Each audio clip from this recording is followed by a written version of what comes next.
Gilbert Vasquez says he decided to run for city council because he felt the other candidates didn't represent the district. But as a convicted felon, he lost the right to hold public office unless he is able to get a restoration of rights from the governor's office. Vasquez says he's a different person and has turned his life around, something many in the community understand. I've gotten a huge amount of support over this. I don't know where it came from. I really thought in most political circles this is death.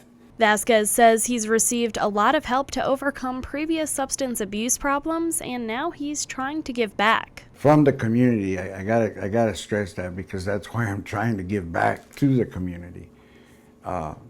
People were welcoming, people were forgiving, and people believed that I could do something that I didn't know I could. Of course, this was many years ago, but it's still the same.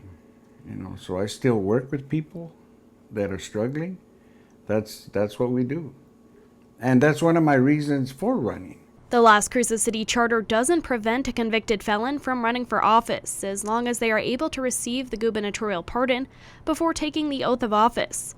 Vasquez says he's already submitted an application to the governor's office. In an emailed response, a spokesperson from the governor's office, Michael Lonergan, said, quote, "We've received an incomplete application from Mr. Vasquez. We have returned it to him so he can complete it.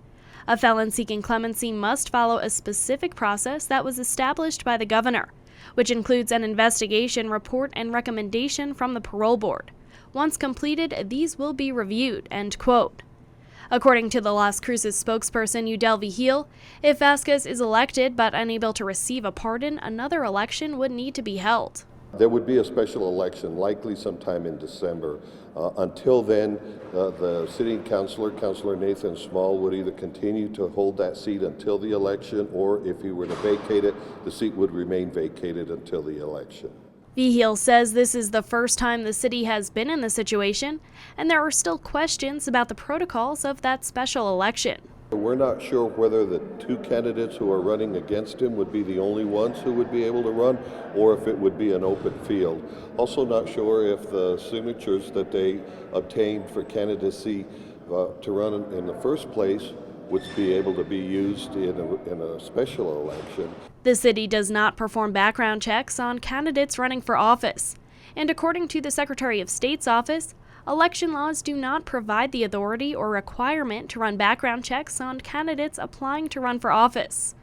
If a special election were needed, it would cost the city around $60,000, something Gilbert Vasquez believes is up to the people. That would be up to the people. I wouldn't feel bad. They spend $60,000 over there all the time on little studies that don't amount to a hill of beans. This is a bigger issue. But, I wouldn't feel bad to where I'll lose any sleep. Is it unfortunate? Yes, it is. Vasquez says if the people decide he should be in office, the decision is up to Governor Susana Martinez. If I won this election, let's just assume, because it isn't up to me, Susana would have to act.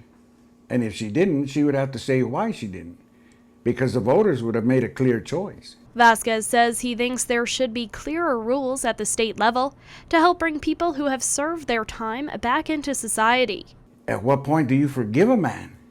Does it take 2 lifetimes? Then put it on paper. I really suggest they put it on paper.